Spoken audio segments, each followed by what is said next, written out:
Baruch atah Adonai Eloheinu melech haolam asher kidshanu b'mitzvotav v'tzivanu la'asok b'divrei Torah.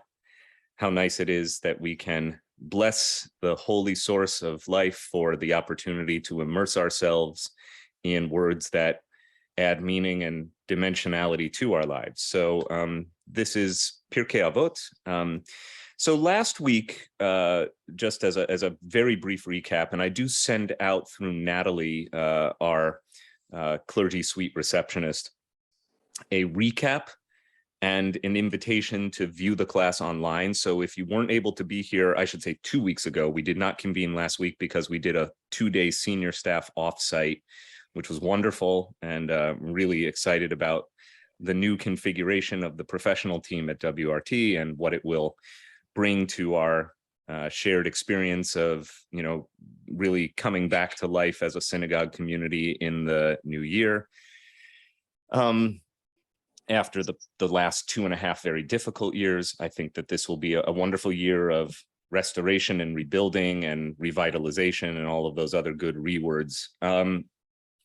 But 2 weeks ago, we looked at Pirkei Avot chapter 5 and reminded ourselves that the structure of Pirkei Avot chapter 5 is all along these numeric mnemonics. I practiced saying that in the shower this morning so that I could sound confident and fluent.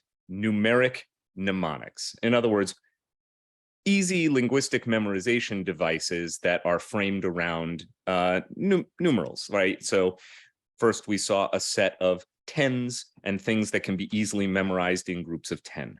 Then we saw sets of 7. And now we enter the next numeric mnemonic grouping, which are all around 4s. So if we're good today, if we're kind of really moving through, we'll probably do most or all of the remaining groups of 4s mnemonics, most of which are ways of inculcating rabbinic teachings about character. So character, by the way, I love this, coming from, I think, either a Latin or a Greek root, don't quote me, that means to etch something. Which makes sense, right? Because a character is not only talking about the moral development of a human being, the way in which a person presents oneself in the world, combination of those qualities of personality and I would say moral development that we think of as character. It also refers to a letter, right? Or a pictogram or anything that you would form with a stylus. So we're talking about those aspects of human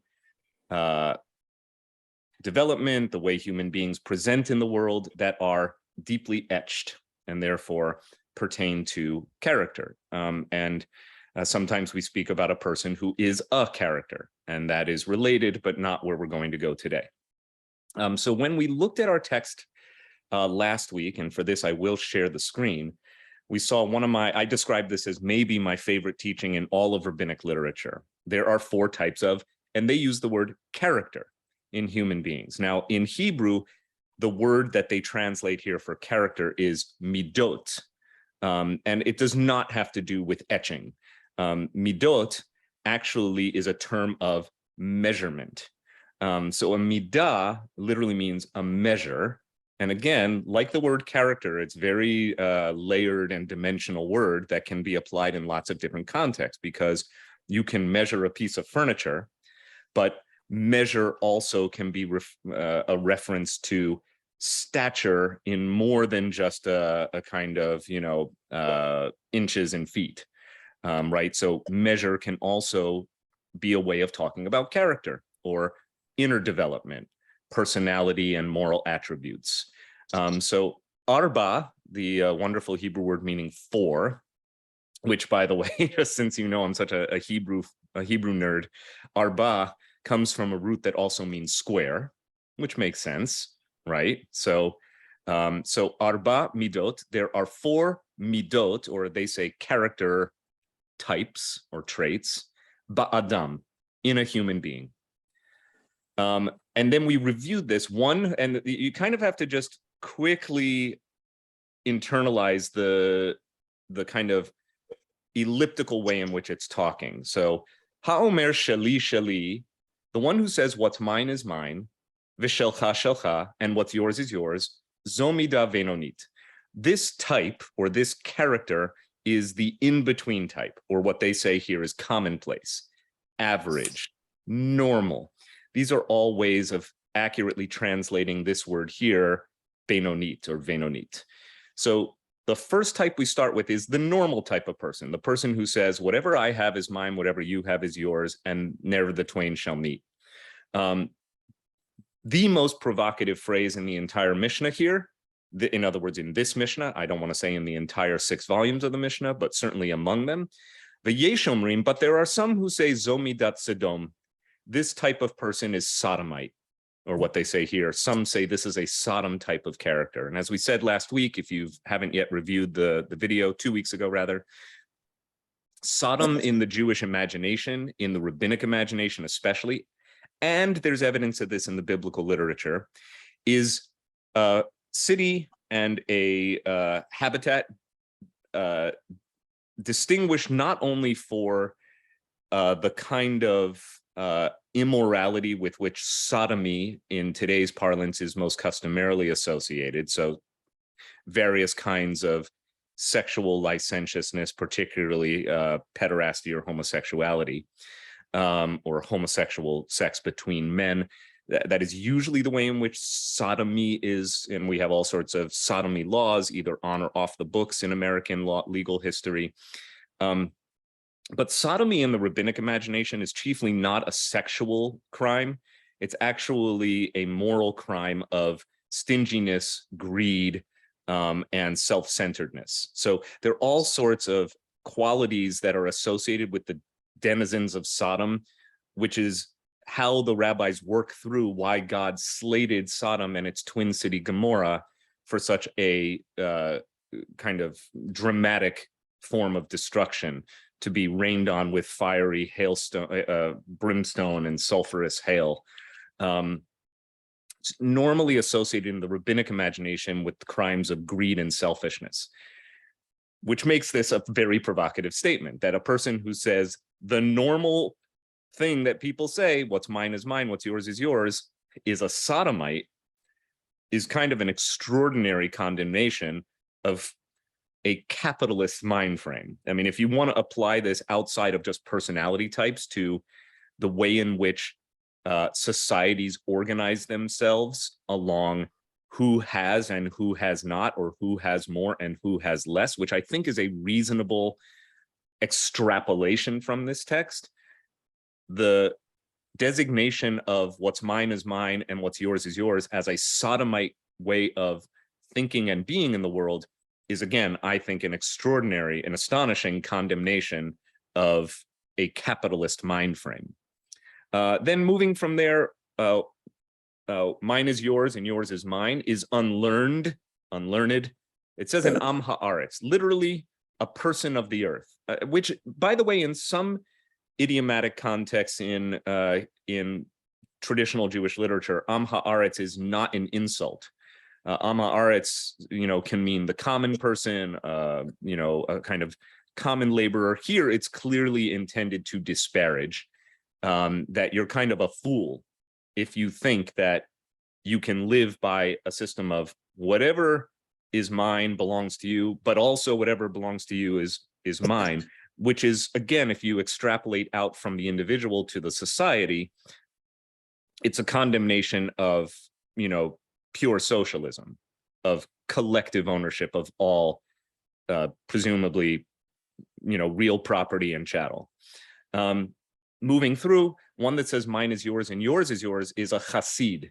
A chassid, not meaning in its time and place in the original context of these texts. Chassid didn't mean black hat wearing, payas sporting, beard growing Jew, but rather a person who had a pious orientation to Jewish tradition and practice, a person who kind of, like, I would say, goes the extra mile to live Jewishly and to live ethically, which is, of course, the main focus of Pirkei Avot.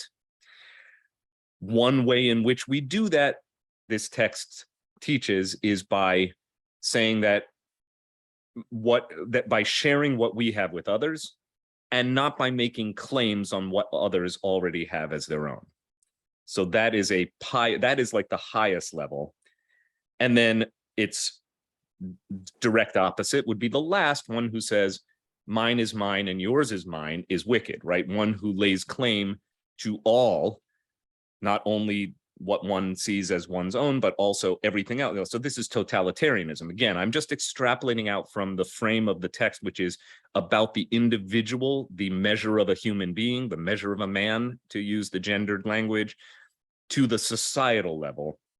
You can make some really interesting conclusions about how the rabbis viewed the proper organization of society, at least in a kind of thumbnail sketch around economics. So that was what we looked at the end of our session 2 weeks ago. And because we were kind of pressed for time, I wanted to do a deeper dive review. Also because it's the first of the mishnayot, the texts in chapter 5, that is framed along the number 4. So this sets up the remainder of our conversation around the other 4s that are these numeric mnemonics. Mom and Dad, you have a digital hand raised, so why don't you chime in, please? Could this passage, the first 3 words, be interpreted as there are 4 characteristics in any one human being?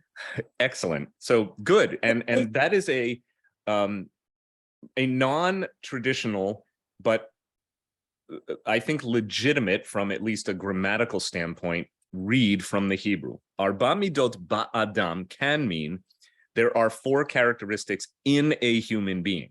I think so. Which mean, and by the way, this is not an uncommon way of working through or expanding the rabbinic interpretive trends. So, for instance, most of us are familiar with the traditional way in which the rabbis look at the biblical text around the liberation of the Israelites in the Exodus from Egypt. You're familiar? You've done Passover before?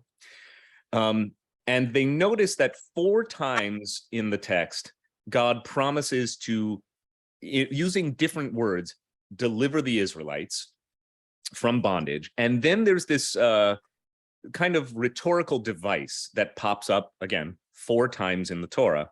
And when your child asks you, or when your son asks you, what is the meaning of this Passover that we do, you shall say, and it's always a variation on a theme of, with a strong hand and an outstretched arm, did God redeem us from, okay, you know this because you've done Passover.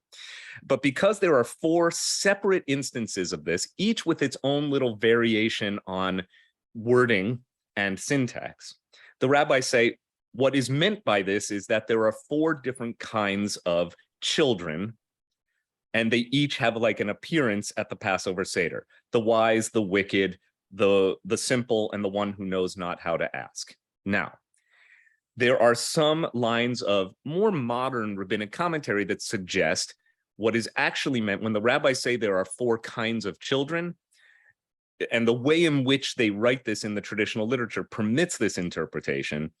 What is meant, they will suggest, is there are actually 4 types of children in each of us, that at times we embody the wise, at times we can be the wicked, at times we are the simple, and at times the one who knows not how to ask. So yeah, it is, if you want to talk about human beings, it is probably accurate that we, if you want to talk about human character, as opposed to what modern-ish science reveals about personality, which is that personality is more or less kind of fairly established and not likely to change much from the time we are late adolescents until we die, that our basic personality tendencies and trends. Whereas character, I would argue, can actually modulate, and that throughout our lives, we may behave in ways that are consistent with one or more of these typologies. And in that way, I think the text is instructive and perhaps hopeful or encouraging, and that it's not saying you are consigned to be one type of character forever and evermore. So yeah, nice read. Bill Shore and then Russell in that order, please. Hi, I'm just going to challenge a bit the idea that this can be applied to society as a whole rather than as individuals. Um, it does seem to make sense when you talk about how we should behave, and the pious being the ideal for us as individuals. But it seems like if you look at it as society as a whole, it ends up saying there is no practical way to organize society. If the first organization of capitalism is Sodom-like, if socialism, if that's how you read that second one, is I guess foolish, um, the everything for yourself is wicked, it doesn't really give us guidance. Well, how should you organize a society? You can't really organize it as the pious society, because Right. In the collective, that doesn't make any sense. That's right. So I think that is such a cogent observation, Bill, and I can only affirm that it is correct, and therefore it corroborates my impression that we have yet to establish a perfect society. In other words, I don't know how much the rabbis are aware of this, but this leans a little bit into utopian thinking. If you want to, again, view it in this societal frame, extrapolating out from individual character to the way in which we organize groups of people, large groups of people, what may be true of people cannot actually reasonably be kind of held as unbending master principles for how we organize a society, simply because there's no actual practical way to attain what is being suggested as the highest virtue. So excellent thinking, right? And so let me know when we've actually been able to accomplish this. The only thing I can say is that there is something, forgive me here, but Jewish about this. There's something Jewish about challenging the idea that the highest and best we can do as people, either at the individual or the collective levels, is to say what's mine is mine and what's yours is yours. In other words, I think Judaism is pushing us always to move beyond pure self-interest and suggest that the higher and better forms of living, again, either individually or collectively, have to incorporate the welfare of the other, even as Judaism, I think, is fairly pragmatic in its recognition that that is not most humans' nature. But that's okay. I think Judaism is both countercultural and, in a way, which I think everybody understands that term. In other words, Judaism at all times, I shouldn't say at all times, at many times throughout Jewish history, Judaism has been a force that counteracts or contradicts cultural norms, including in 21st century America. And at times, even, Judaism is counter-natural. In other words, that, let me give you an example. The book of Leviticus, particularly the Holiness Code, chapter 19, you shall be holy, for I, the Lord your God, am holy, and so on and so forth. And it gives a whole list of regulations of human behavior. This and many other parts of the Torah come to explain uncurbed appetites may be natural, but they are not Jewish, right? It is natural to crave unbridled access to, food. It is natural to be gluttonous. It is natural to have sexual desire. But the entire 18th chapter of the book of Leviticus puts so many boundaries around that and says there are limits, right? They may not be natural, but they are Jewish. Unbridled appetite is not the Jewish way. The Jewish way is that we curb natural impulses, because there's this sense that to be more than an animal, to lean into the part of us that is divine, however you choose to understand that, means in part that we go against certain natural tendencies. Russell, why don't you chime in here on anything that was on your mind then when you raised your hand, or now after we've talked for 10 minutes? Well, going against natural tendencies is a great segue, because since you introduced this passage to us last week, I've thought of nothing but sodomy. Sodomy. I'm not going to quote you on that, but unfortunately, you're on YouTube on record saying that now. I've thought of nothing but sodomy, Russell De Silva. No, but because you read that passage, what's mine is mine, what's yours is yours. And there is something that instinctively strikes me as wrong about that. And I was trying to figure out why. Why would that lead us down the wrong road? And I thought of a number of things. Number one, had this principle ruled the entire world, the entire universe, there would have been no creation. Because the creation in Genesis begins with God giving us all of these things. If God had said, what's mine is mine, and what's yours is yours, why then did God begin this entire journey by giving us something to us? So that introduced me to the idea of, where does giving come into that analysis? What's mine is mine, what's yours is yours, is another way of saying survival. That is how we survive. But what's wrong with it is if we're only surviving. If that's all that we are doing, then we run into a situation where we are not helping someone else to survive, where we are not doing the godly thing of giving. And this could devolve into an absolutely treacherous society, an absolutely treacherous world, where you simply create barriers based on our perception of what is ours. And as we learn from Genesis, what really is ours to begin with. I was reminded, but there's another more pernicious element of what's mine is mine and what's yours is yours. And that is it's described as commonplace. The sheer ordinariness of it might be an invitation to what will lead to our demise. We often assume that the deterioration of a moral society is some kind of cataclysmic event, but it isn't. It is something that arises from the very ordinariness of our lives. I'm sorry to ramble, but before he was canceled by reason of his Me Too accusations, Garrison Keillor was a favorite writer of mine. And he has a wonderful story in which, very tragically, in the opening scene, a man dies putting on his underwear. His foot slips on the elastic. He hurtles forward into a steam pipe.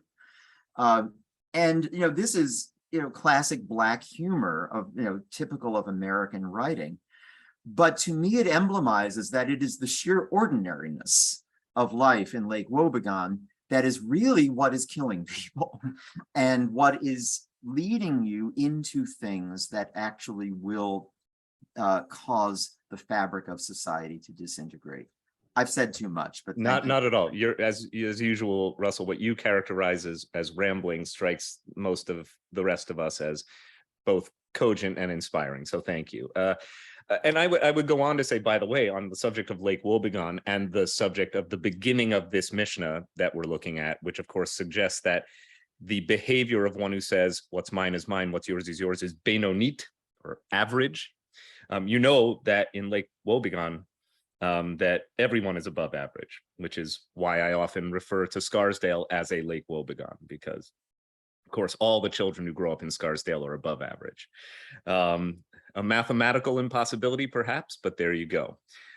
Yes, the averageness of a Lake Wobegon may indeed be what is killing it. Let's move backward in order to move forward. And I want to thank Trish Shalafo for the invitation to move backward, because you quite correctly observed that we totally skipped Mishnah number 7. And it's a delightful Mishnah. It's so good. It just means that your numeric mnemonic is now 7 and not 4. This is entirely acceptable to go backward in order to go forward. I would hate for us to miss out on the opportunity to study 5-7. Shiva Devarim, 7 things, Bagolem.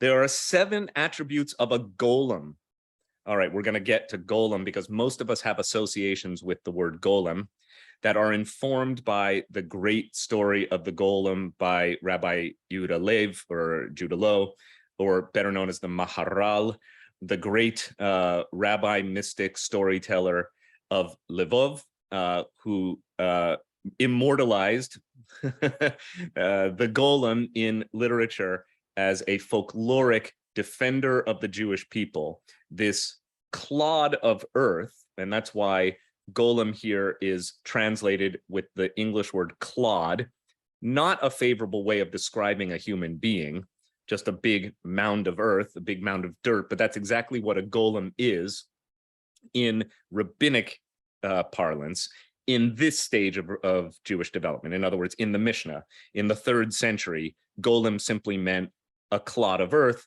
and apparently an insulting way to talk about a person who's kind of dense. All right. This person just is not so illuminated in moral or intellectual development. Golem would go on to be associated with this folkloric figure of the Maharal, the great defender of the Jewish people, who is a clod of earth made animate by a kind of, it's actually the inspiration behind the Mary Shelley Frankenstein story. It's a Frankenstein's monster. It's an inanimate being or something that is dead that is brought to life in the case of the story of the golem to defend the Jewish people. Okay, there are 7 things characteristic of a clod and 7 of a wise man. So clearly we've set up a diametric opposite here. Veshiva bechacham. A chacham is a wise person. Chacham, a wise person, eino medaber bifnei mi shehu gadol mimenu bechochmo uveminyan. All right, so a wise person does not speak before one who is greater than he or she in wisdom. A wise person does not speak before, so you're in the presence of somebody who is clearly wiser than you bite your tongue. A wise person does not feel the need to speak ad nauseum, particularly in the presence of one who is recognized as his or her superior in wisdom. Uva minyan, which is interesting, which is not actually included in the translation, which means in number. And I'm not sure what that means. It could mean stature, like being counted in a minyan, or it could mean in age, one who is greater than he in the counting of years. Not clear. Go on.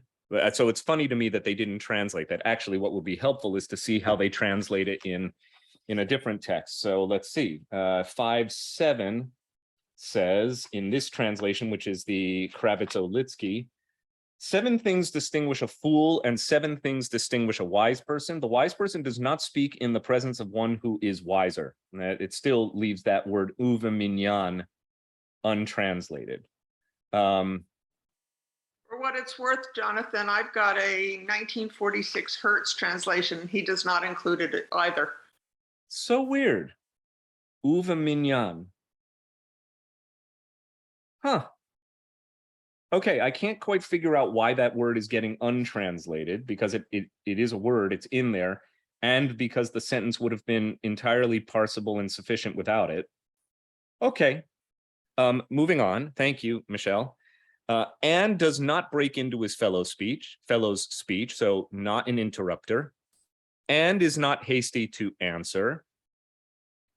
He asks what is relevant, he answers to the point, and he speaks of the first point first and of the last point last, which simply suggests that when he speaks, the way in which, the order in which he speaks is cogent and logical. And concerning that which he has not heard, he says, I have not heard. So a wise person is the one who is entirely willing to say, I don't know. It's probably one of the most important lessons I ever learned as a rabbi, is the power of saying I don't know to somebody who comes seeking an answer. And concerning that which he has not heard, he says, I have not heard, and he acknowledges the truth. And of course, the opposite of these, the reverse of these, are characteristic of a golem. So Mom and Dad, you get the first chime in after looking at that text, please. On the issue of the mignon, does that have anything to do with a minion, with the stature of somebody at the service who, Well, that's what I thought. called for an aliyah, or who? Yeah, that's what I thought when I was grandmother? reading this, but obviously, okay, so full disclosure, in living up to what I just said, which is I don't know, A, I don't know, and B, because Trish spotted the omission of this Mishnah, I did not prepare this text for today. I mean, I've studied it before, but I didn't do my deep dive that I usually do before I teach class. So I'm in this as one of you. I'm still grappling with the untranslated uva minyan. And I'm like, why does that word go untranslated? I don't know. It's clearly talking, it clearly refers to, because the construction literally means one does not speak in the presence, or one bites one's tongue in the presence of one who is wiser. And then it says uva minyan, and in a minion. I don't know. So yeah. Shelbron.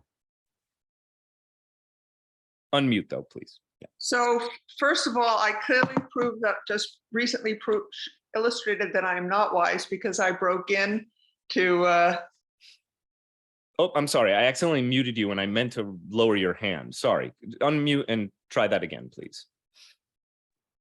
I could mute myself. So I was No, first my bad. acknowledging my lack of wisdom because I broke in a few moments ago. Second, I just want to, I'm looking at this. I just discovered, I have no idea where it came from. This is, as I said, 1945, actually, Hertz, which is the British translation. Anyway, some interesting things I thought was interesting. The golem, he translates as uncultured.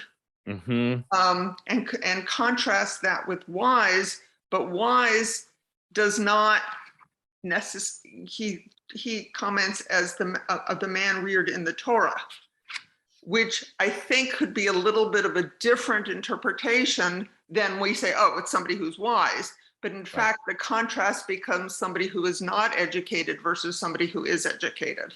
Right. And the reason I kind of gently push back on that interpretation is that the defining characteristics here in this Mishnah of a wise person all have very little to do with how learned one is.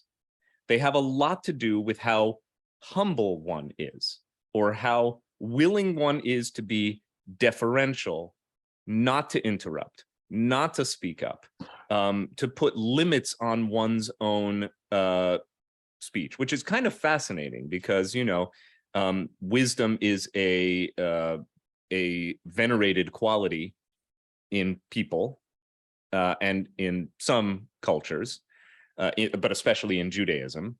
But what do we mean by wisdom? I think that there's actually something fascinating and provocative about this sevenfold definition of wisdom, because for the most part, it's all about the limits on the wise person is the one who limits one's own speech, as opposed to one who has accumulated much Torah learning. Does that jibe, Michelle? I would just want to, I worked for many years in Washington, D.C. I was at the Federal Reserve Board, and there were people, and so it drew people from all over the country onto our team. And there was a fair bit of contention at some point because people thought other people were being rude at some meetings. And so they got somebody and we had a discussion about it, and about waiting for other people to finish speaking versus interrupting. And pretty much if you were from New Jersey and New York, you interrupted. And if you were from Alabama and South Carolina, you waited. I love that. I'm also grateful for the footnote in this edition of Pirkei Avot. This is again the Kravitz-Olitsky. I'm going to read it to you because I think it's a nice commentary on what we're looking at, courtesy of Maimonides. So golem, the term golem, gives Maimonides an opportunity to give differential definitions of 5 terms found in rabbinic literature that deal with folly and wisdom. They are the boor, which is bet vav resh, but exactly like B-O-O-R, so much so that I wonder if B-O-O-R, boor, is directly from the Hebrew. There are a number of words in modern English, by the way, that derive directly from rabbinic and biblical Hebrew. Nuts actually comes from the Hebrew word natatz, which means to break something, to break a hard shell. Nuts. Copacetic comes from hakol beseder, which means everything's okay. Everything's copacetic. And there are a number of others. So I wonder if bur comes from bur. Bur is the first am haaretz. We looked at that earlier this morning. The person of the earth, the golem, the chacham, and the chassid. So those two last ones contrast. The chacham, usually the wise, and the chassid, the pious. The first, meaning the bur for Maimonides, has neither intellectual nor ethical virtues, nor the ability to acquire them. So it's a closed cistern, undeveloped morally and intellectually, unable to develop morally and intellectually. Maimonides takes the word bur from the phrase sidei bor, meaning an uncultivated field. Am haaretz for Maimonides is a person who has ethical virtues but lacks intellectual virtues, right? One who may be morally developed but not very smart. Such a person is useful, says Maimonides, in and for society. We might translate this, adds our editor, as an ignoramus. A golem for Maimonides is a person who possesses both intellectual and ethical virtues, but they are in a confused and scattered fashion within that person. Like the word golem, which means that which is unfashioned or unformed, here translated as a clod, so is such a person. And in this translation, the word golem is translated as a fool. And then the two words in distinction, contradistinction, are chacham, a person whose intellectual and ethical virtues have reached their proper stage of perfection. We might translate this as wise. And a chassid is a person who, having already achieved perfection both ethically and intellectually, now prefers to stress the ethical virtues. We might translate this term as pious. So that comes all from Maimonides, who unpacks these terms in a very Maimonidean, clear, consistent, logical way. So there you have text number 7 from Mishnah, from Pirkei Avot, chapter 5. Thank you, Trish, for the opportunity to go back before we go forward. And now going forward. So we're going to look at the next one, which is Mishnah number 11. Back to 4. Arba midot badeot. So they both start with the same two words, arba midot. There are 4 characteristics, measures. I told you midah means a measure. There are 4 kinds. Here they say badeot. A dea, singular, deot, plural, often means opinion or thought. It comes from the same root as da, dalet, ayin. I'm circling it with my little gloved hand cursor here, this word here. But the inner letters, dea, here, come from the root of the verb to know, lada'at, or yodea. Coincidentally or not, the wisest figure in the Star Wars universe is Yoda, which literally means he who knows. Da'at is also associated with carnal knowledge. So V'yada Adam et Chava ishto. Adam knew Eve, his wife, in the most intimate sense of knowledge, which Maimonides makes mountains out of that meaning, that truly to know God, which is often the object of knowledge in Maimonidean thought, is of that level of intimacy, not necessarily erotic knowledge, but certainly intimate. At the, the union is implied. When a person truly comes to know God, one is unified with the mind of God. And if you read Maimonides really, really fully and deeply, you realize that for Maimonides, God is best described as pure intellect. All right, God, it's not that God, this external being, has a mind. It is that God is mind with capital M. So when one cultivates intellectual perfection, that is the chief way in the Maimonidean frame that one comes to know God. So this is really a potent word here. There are 4 kinds of deot. Here they say temperaments. And why do they say that? Because it's all about context. In the context of this Mishnah, Mishnah 11, you'll see that we're not really talking about intellectual development so much as we are talking about character again. So here we have easy to become angry and easy to be appeased. That's a temperament. That's a type of character, right? Somebody has, let's just say, a short fuse, but also can be calmed down quickly. They explode, and then they're like, maybe I overreacted. I'm sorry. Here's how so what they're going to do is they're going to kind of characterize the character being discussed for each one of these, each one of the four. And then they're going to say, here's what happens. Here is the result of or in that type of temperament. That type of character will experience the following. It says, Yatsas charo behefsedo. Yatsas charo behefsedo. That which he gains is counteracted by his loss. Anything one might gain is neutralized by what one loses. We're going to read all of these and try to unpack them, because that is, that's a fairly laconic phrase. There's not 3 words that say a lot, but they say it in a way that provides very little. So we need to do some of the extrapolating. Yatsas charo behefsedo, anything he gains is counteracted by that which he loses. Okay, one who is hard to become angry, which is a virtue, by the way, in Jewish tradition. Slow to anger is one of the attributes we associate with God, God's self. So, kashe lichos, hard to get angry, v'kashe lirtzot, but hard to appease as well. So one who is simultaneously, it's hard to rile them up, but if they get upset, very hard to talk them off the ledge. That one's loss disappears in his gain. And again, it's just an inversion of the previous 3 words. Yatsa hefsedo, that which he loses, hefsed is that which he loses, leaves, exits, yatsa, like yitziat mitzrayim, to exit, leave, that which he loses goes out in his reward. Or as they translate idiomatically here, his loss disappears in his gain. We're going to talk about what these things mean because they are challenging. Okay, hard to become angry and easy to be appeased.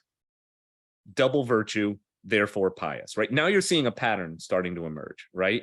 The one who goes above and beyond. It is hard to rile this person up.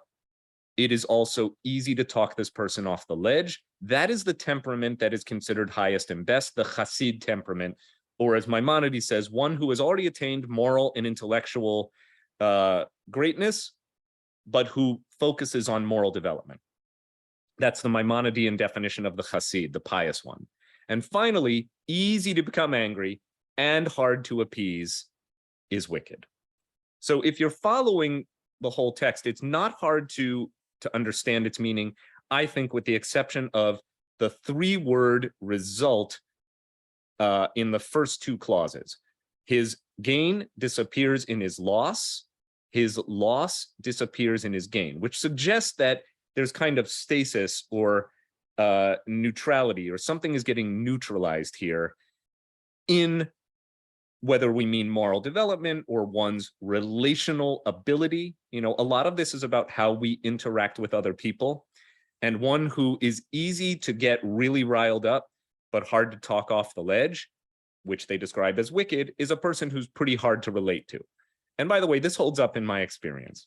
You may not be surprised to learn that as the rabbi of a large congregation in Westchester and in Scarsdale, we deal with all sorts of different temperaments.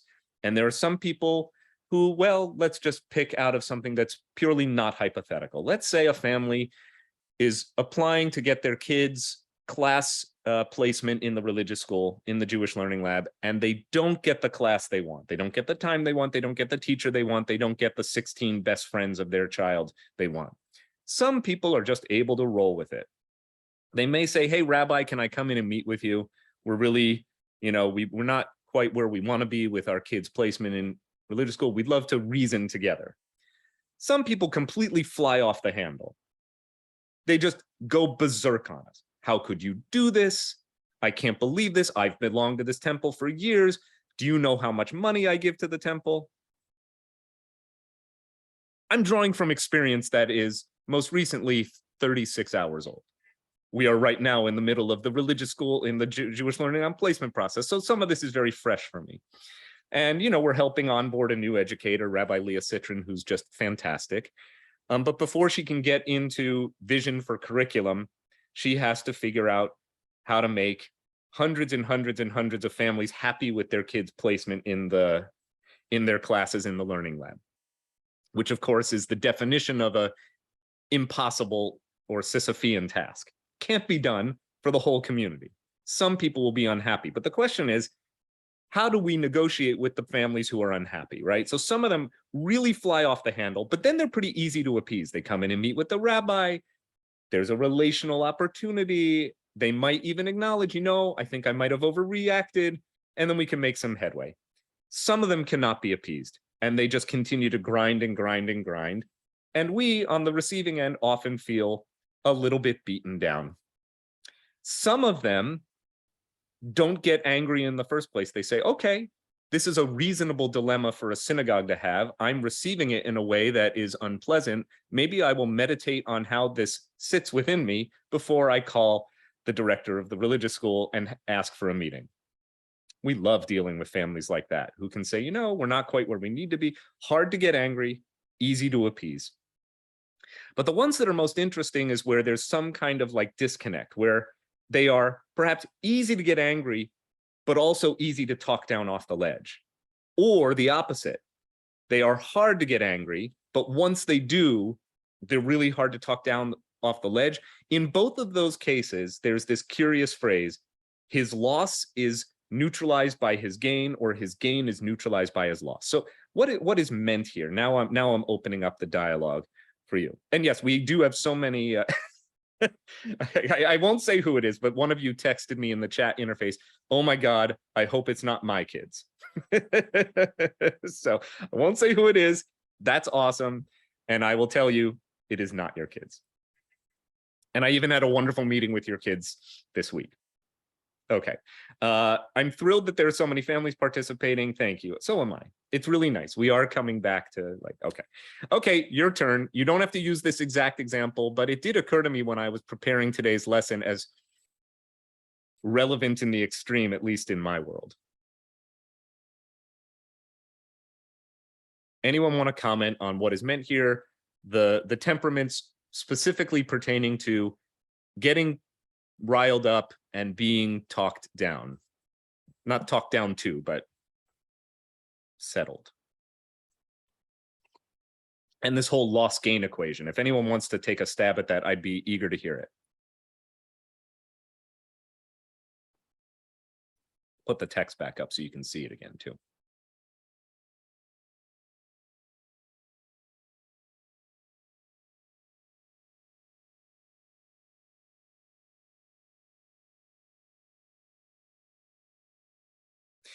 Okay, hearing none, I'll propose something and maybe you can reflect on that. Again, a lot of these have to do with character traits that are observable and that have a significant impact or influence on social interactions, on relationships. And I'm only going to use professional experience, when I deal with people who are particularly impatient, testy, easy to provoke, but also fairly easy to talk down off the ledge, the end result might be acceptable, but there's always still a bad taste that is left in my mouth about the words that were spoken in haste or in heat or in anger. It's hard to erase it, even if somebody is easy to appease. So if somebody really flies off the handle at me about some decision or policy of the temple, or something I said or did, or something I failed to say or do, and look, I'm not complaining. I am acknowledging that this is a big part of just being a congregational rabbi. And it's not just Scarsdale. I do not wish to insult the community that I love and that I love serving. It may be a bit pronounced at times in our community. But I want to say that even if a person is easy to appease, something of the bad taste lingers. That first impression of somebody who really let loose, was really quick to anger, that gets remembered. And I think that's true for all of us. I mean, apply this in your own way. I'm applying it in mine. That is the example for me of how I understood one's gain is mitigated by one's loss. Sorry, I just moved the microphone. I hope you can still hear me. One's gain is neutralized by what one loses. So you may have the outcome you desire by, again, flying off the handle and then being easily appeased, but it may be a Pyrrhic victory. And then the opposite is true as well, that if a person really is very kind of reasonable and rational, but then once they lose it, it takes a very long time to bring them back down because their temperament is so, at that point, they're just, running very hot. It could well be that in this case, the rabbis say the loss is neutralized by the gain. In other words, that it still is better to be slow to anger. I'm not sure about that one as much as I am about the first, because for me, some of this is recent lived experience. Judy Last, do you want to chime in? Well, I'm not sure. I'm rethinking, but I think that in the event that you are easy to provoke and hard to pacify, you're a very angry person inside. And that's a sad factor. And so often people get angry at something that has nothing to do with how they actually feel. Yeah. So I find the word wicked very heavy duty, because I think that person is probably internally fighting very much with a lot of issues that he or she has. I love that. I love that. And I think that this idea of slow to anger being such a prominent virtue in traditional Jewish literature reinforces your view here, Judy, that at the end of the day, being slow to anger is a virtue. Being hard to appease once you are angry, if you are slow to anger, is not necessarily the worst thing in the world. Because there are times when anger is warranted in Jewish tradition. There are things about which we should be angry. Anger is a useful tool, both from the standpoint of evolutionary biology, social development, moral development, that if nothing gets us angry, if you're not angry, let's just say about January 6th, Judaism would say, maybe you're not paying attention. Maybe there's a moral dereliction. There are things we should be angry about. I didn't mean to bring politics into it. I just think that there's a fairly obvious example from, daily discourse about it's okay to be angry. And it may be okay that we're not easy to appease with platitudes and generalities and those who say, you know what, January 6th is ancient history, let's all just forget about it. Maybe it's okay to persist in our state of emotional disruption around certain things. And if it's not January 6th, maybe it's the climate crisis for you, or maybe it's the way in which Israel is treated as a political pariah. Maybe it's okay to be angry about certain things. Maybe it's okay to be angry about rising anti-Semitism in the world and not to be morally complacent with that. And maybe it's also okay that it would be better not to have an itchy trigger around that, right? That the person who cries using anti-Semitism as the trigger here, the person who cries anti-Semitism at every single, tweet that may run afoul of their own sensibilities may not be the best exponent for a sustained fight against rising anti-Semitism. But to be angry in the long haul about rising anti-Semitism, to me, serves an important moral purpose. So I'm riffing here, but I'm enjoying the opportunity to go in some deep directions as prompted by this text. And I got a great direct message from my dad in the chat window. See if you can catch the movie reference. I can't believe you carved the turkey. Does anyone know the reference? Know the great movie? Barry Levinson's Avalon, which, by the way, I'm going to be teaching this winter as one of 3 movies on the American Jewish experience. So we're doing a Freebirds class.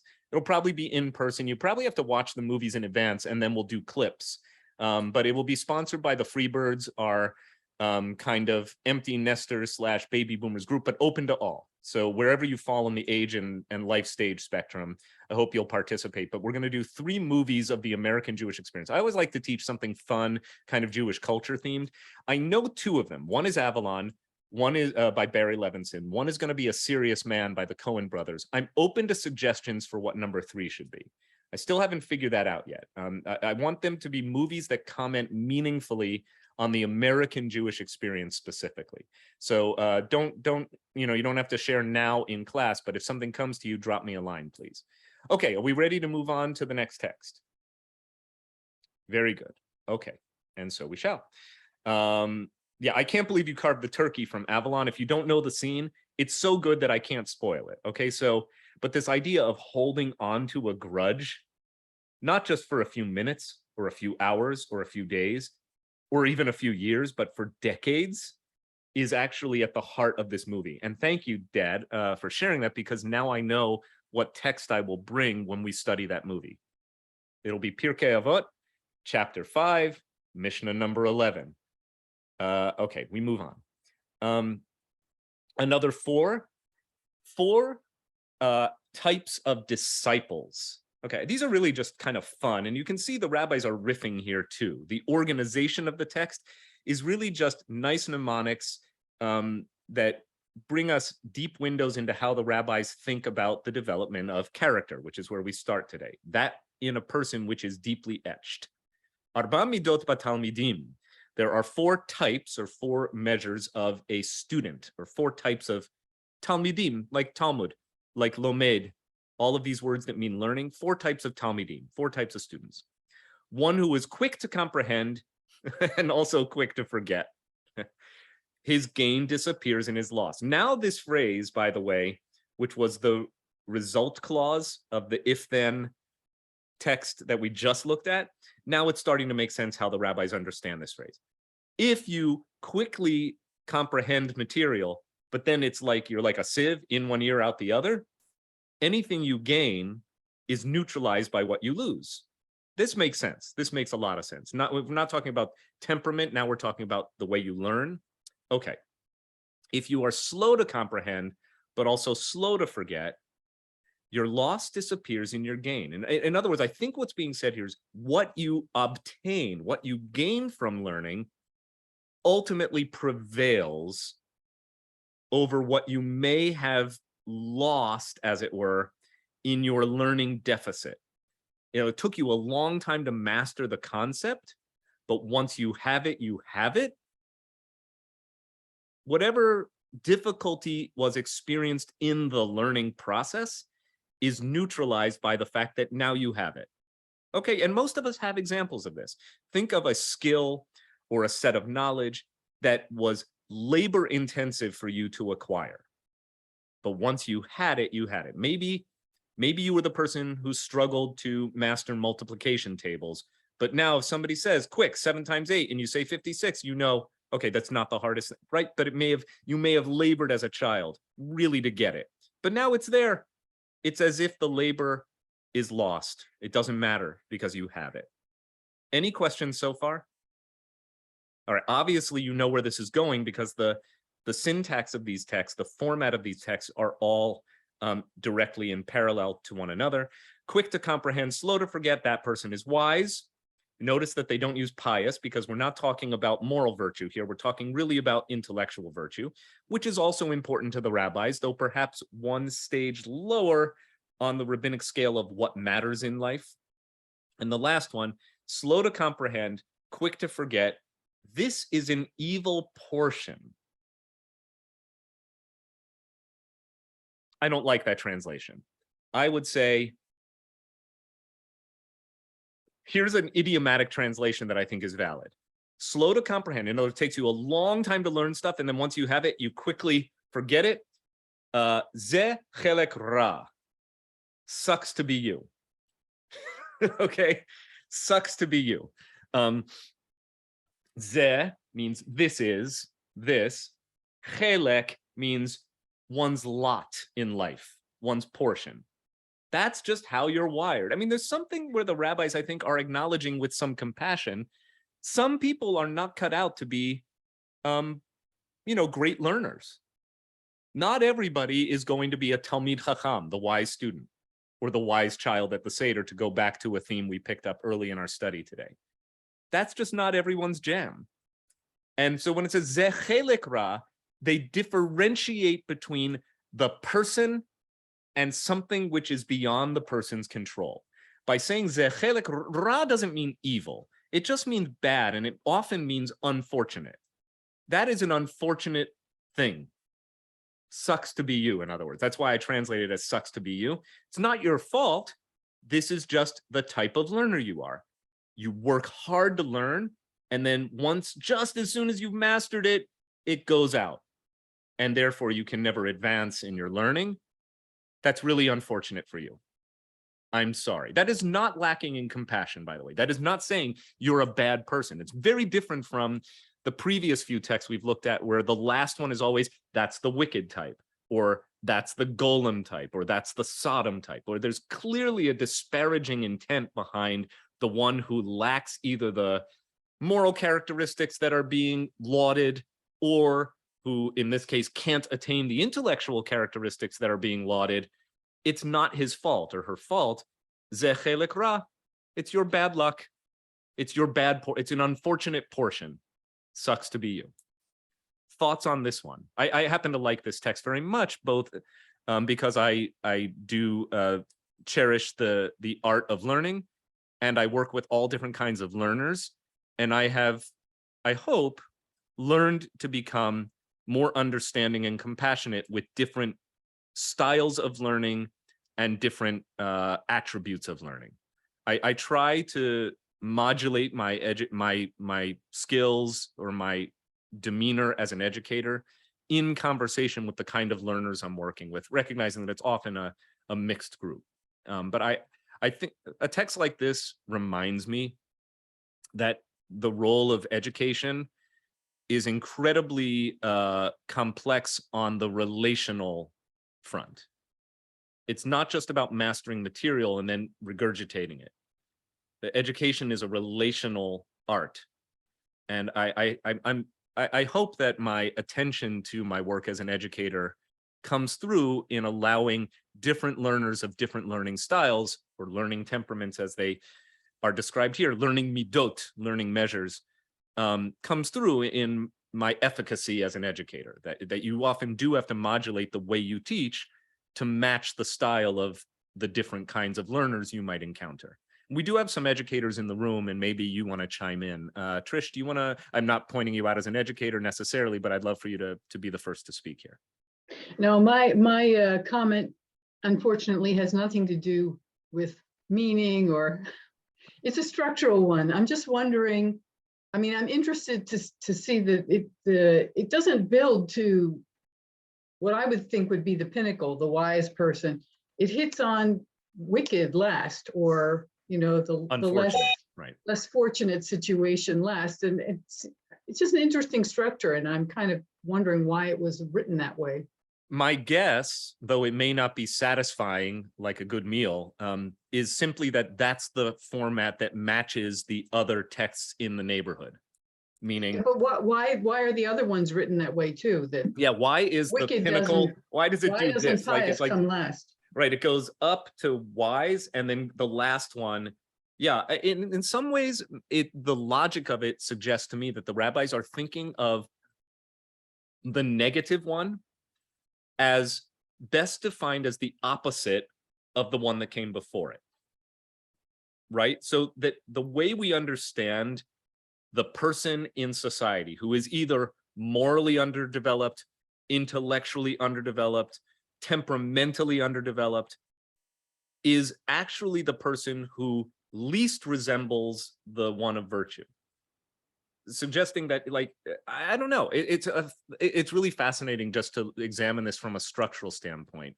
So I'd like a little bit more time to ruminate on that, but I am inclined to say it is a deliberate rhetorical maneuver on the part of the rabbis to structure the text that way, and to suggest that the wicked one, the unfortunate one, the guy who's ra, is always last. Save the worst for last. Seems to be the logic here. Fascinating observation, though. Any other observations? I mean, I don't want to put you on the spot, Michelle Braun, but you are a Jewish educator, and I wonder just how you related to this last text in your professional capacity. So I have an abiding interest in providing appropriate education for students with disabilities. And this speaks very much to that. When I say disabilities, I want to be very careful, because this could be people who are intellectually typical but are in wheelchairs, and so therefore there's physical barriers, or blind or something like that, and also people with learning disabilities. One of the early conversations that I had actually with you, Jonathan, was about educating my daughter, who is severely dyslexic. So the standard Hebrew program just wouldn't work for them, and I wanted something. But most of our compensating education in the schools is about beating on improving that. Now, it was important improvement to learn to read, but you can't always play to somebody's weaknesses. You have to go to their strengths. And I think a little bit of this comes through on that. There's a huge range of variability in people who are brilliant but have disabilities. There's people who are pretty typical, and have disabilities and get by just fine. And then there's people who need extra support on various things, or who are slower, but that doesn't mean that they can't achieve, learn something that's appropriate. And as a classroom teacher of kids, which I am not, I think that's an amazing challenge. But I think it's also incredibly important, because all too often we teach to either, our systems teach either to typical or to the ones who are high-end, higher percentiles across the board. Yeah. And that just misses so much potential. Thank you for so graciously receiving and accepting my invitation to comment. We're enriched by what you've just shared. Thank you. Let me add here something that just occurred to me kind of in the course of our study today. I've been thinking a lot about the bigger messages of Pirkei Avot, why this book exists, what its aim is as a project. And I keep coming back to Pirkei Avot as training manual for rabbis, for young men in the kind of critical years of their moral and intellectual development, which I would consider adolescence, and mindful of the two core responsibilities of the rabbi in ancient society, which, as I look at my smicha, my ordination certificate on the wall, apparently haven't changed much, which, as we have reviewed in class, are to teach and to judge. To teach is fairly self-explanatory, to judge in the sense of to adjudicate matters of Jewish law and practice. But both of these are not just about mastery of text, tradition, and teaching. They are also about how we interact with other real people who are as varied as snowflakes and fingerprints, right? So there's something really wonderful, humane, and human about how this part of Pirkei Avot functions as that rabbinical training manual.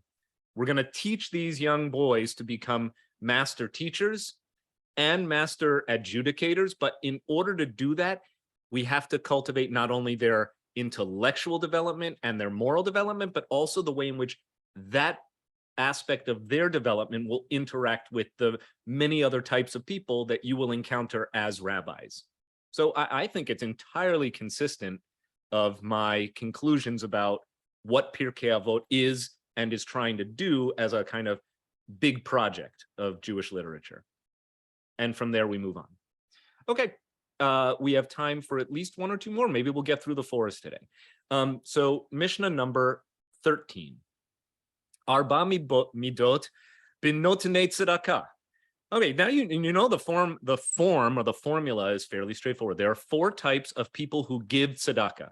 Notnei, from Natan lanu et haTorah, give, is the root here. Tzedakah is tzedakah.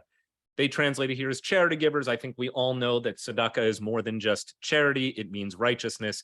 It's the way in which we transform the world from the way it is to the way it ought to be along the vector of righteousness and justice, by bringing equity to society.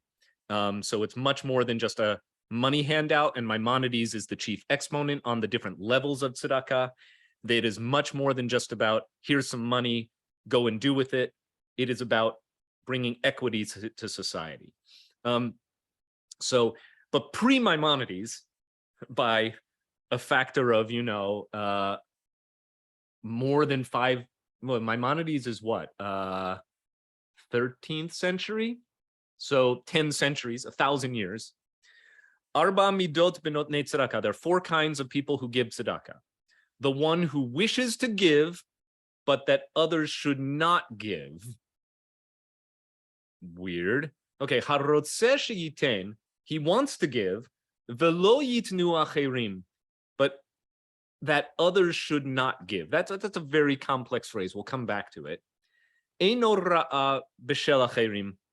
His eye is evil to that which belongs to others. All right, this is really challenging because it's not an idiomatic translation, but let's just hold it. One who wishes that others should give, but that he himself should not give, his eye is evil toward that which is his own. All right, I'm going to give you the opportunity to figure out what these idioms mean. One who desires that he himself should give and that others should also give, that person is pious, and you know where this is going along the Trish map here, the curious design of leading up to the pious, and then the wicked is always last as a kind of the opposite. And one desires that he himself should not give and that others too should not give, that person is wicked. Now that we've read the whole thing, can somebody put this in better or plainer English? 4 types of people who give tzedakah. The one who wants to give, but does not want others to give. His eye is evil to that which belongs to others. It's starting to make sense to me now. One who wishes that others should give, but that he himself should not give, his eye is evil toward that which is his own. One who desires that he himself should give and that others should give is pious. One who desires that he himself should not give and that others too should not give, he is a wicked man. If you hated word problems in 7th grade algebra, you're really hating today's class. If you hate math word problems, you are not enjoying this session today. So Diane Chesler, you want to take the first crack at what is being conveyed through this text? Unmute yourself, please. Okay, so he who wishes to give, but that others should not give, his eye is evil to that which belongs to others. And I would venture a guess that he's envious and he wants to look good and he doesn't want anybody else to look good. Okay, So, nice. Great, okay. great. This is not, right? This is about attitudes toward charitable giving. And so this is the person who wants all the recognition for himself. Maybe. I mean, this is following your interpretation. Right. Somebody who is unreceptive to the idea that, okay, we're going to build a playground at WRT and we need, donations to make that happen. This is the person who says, I will pay for the whole thing myself and I want my name on the plaque and nobody else, right? I want that recognition for my contribution to this community welfare, what have you. Right, okay. Lovely interpretation. He who wishes others should give, but he should not give. And he obviously wants to hold on to his own money. Yep. Lovely idea, Rabbi. I'm so happy to know that the nursery school is going to build a new playground. I really look forward to seeing it come up and let others support it. Not my jam. And that's fine, by the way. I mean, obviously in a synagogue, there are 100 reasons to give and also many reasons why one might choose not to give. Rabbi, thank you so much for the opportunity to give to Westchester Reformed Temple. My family are very supportive of the new cancer center at the University of Pennsylvania, and that's where we're directing our philanthropy. That's not what is being said here. That is saying, yeah, well, I care about my synagogue thriving, and I care about the next generation of Jewish people, but not my responsibility. Somebody else can give. And I think the last two were kind of obvious on their face. As has been the case with the other texts we've looked at in the neighborhood of the Mishnah that we're looking at today, the last two kind of speak for themselves once you understand the first two. Lovely, Diane. Anyone else want to chime in? Michelle, your hand is up. His eye is evil to that which belongs to others, I think denies others or would deny others the opportunity to fulfill a mitzvah. Right. So the evil eye is an interesting idiom that pops up in various contexts and therefore takes on various meanings throughout much Jewish literature and tradition. In this case, I think what is meant by his eye is evil, he looks down on, would be a perfectly good idiomatic translation of what is said here. If I were translating when it says Eino ra'a b'shel acherim, I would say he looks down on the contribution of others. Because I like that, by the way, because it uses the verb to look, not so much in the optical sense or the ocular sense of looking, but rather the way we often use to look or to look down on something doesn't actually have to do with how you use your eyeballs. It has to do with your attitude, right? So anyone who says, by the way, that they read their religious traditions texts literally ought to be drawn and quartered intellectually, not physically, right? There is no literal way to make sense of a text like his eye is evil toward the contribution of others. It just means he looks down on it. Dad, why don't you chime in? Or Dad and Mom together. This might be going out on a very tenuous limb, but I'm struck with the modern phenomenon of organizations that happily took huge amounts of money from families that were later found out to be not so, pure and lily white. I'm thinking maybe of the Sackler family from Sure. Big Pharma, Yep. who can endow art museums and universities and all of that. And then you find, you did terrible things with the opioid crisis. So we are striking your name from this building now. It seems to be a variation of number one there. It's okay, I want to give money here, but I'm not going to be part of any place that takes your money. Mm-hmm. Your comment speaks for itself. I think there's a Netflix series either out now or coming out about this. But it does prompt, I think, a really like I could see, oh boy, here's where my thoughts just went.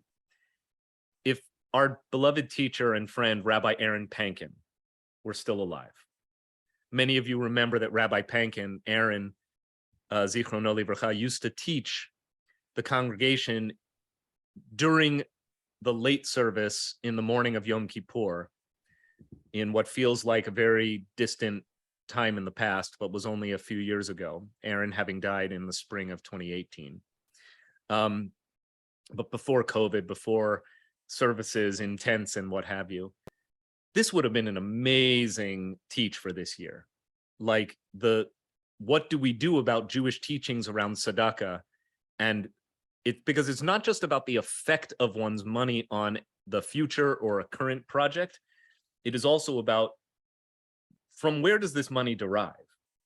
And what can we learn from Jewish text and tradition about the possible taboos, restrictions, modulations to these teachings on tzedakah and the importance of giving if we learn perhaps deeply disturbing information about how the money was generated. That's a whole rabbit hole, but I'm thinking, boy, this would have been like the perfect subject for Rabbi Pankin to teach the congregation on Yom Kippur, because he always took something morally thorny, something that was in the public consciousness, and something that the Jewish tradition comments meaningfully upon. So thanks for raising it. I like that. All right, we're going to do one last one today. And lo and behold, it is consistent. And then we'll get to the last of the fours next week. There are four types among those who frequent the study house, the Beit Midrash. So Arba Midot B'holchei LeBeit HaMidrash. A little bit different than kinds of learners, because this isn't so much about aptitude. it is about commitment, right? We looked at a text 2 Mishnahs ago about aptitude as learners. And that's why I said it's interesting that they say, sucks to be you if you just can't retain knowledge that you finally master. That's not your fault. That is an aptitude challenge. This is more of an attitude framework for looking at the different kinds of learners. Aptitude, one's ability. Attitude, one's mental approach. Okay, or emotional commitment. Arba midot b'holchei levet midrash. There are 4 kinds of those who frequent the study house, who go to the Beit Midrash. One who attends but does not practice. In other words, so you go, you show up, but you're not actually doing what you need to do. You don't have the commitment to keep learning the material. Sidebar, I was out to dinner last night with Kelly and my sister Rebecca and my brother-in-law Jonas and our nephew, their kid Samson, our oldest of 3 nephews, niece, last night. And we were talking about the fact that Becky and I both went to Interlaken, the National Music Camp, as campers. And we both went both for instrumental and for vocal. And at Interlaken, we both discovered that we might not have a career as a trumpeter in my case, or a violinist in her case. And what Becky said was, first of all, I lacked the raw aptitude that some of the most talented students at Interlaken had. So talking about violin, I feel the same way about trumpet. It's like, we were good at, Springhouse Junior High School in Allentown, Pennsylvania. But when you go to Interlaken where everybody's good, we realized we may not be as talented as some of the other instrumentalists. We discovered we were more talented as vocalists, but okay. So she says, I lacked the aptitude, but I also lacked the drive to practice the way many of the campers did. And that's why I chose to focus more on singing than on violin. All right, so that's the difference here. You show up, but you're not really practicing. We have students like this for bar and bat mitzvah. They show up for their lessons, but they're not practicing at home, and therefore, what do we learn? He receives a reward for attendance. How many, do you remember when we got report cards? Like, you'd get an A for attendance. Great. Nobody wants the attendance award. I don't know. In Allentown growing up, we couldn't get the attendance award because, unlike Scarsdale, we didn't get days off for the Jewish holidays. So we always felt that it was anti-Semitic. The school district hated Jews because we always had unexcused absences for Rosh Hashanah and Yom Kippur. That's a different story. Okay. One who practices but does not attend. You're home studying, but you're not showing up in the Beit Midrash because Jewish study is not just a hermetic discipline that I do here in my office with all my wonderful books. This class, showing up together to learn, that's Jewish study. Okay. One who practices but not attend, he receives a reward for practice. Nice job.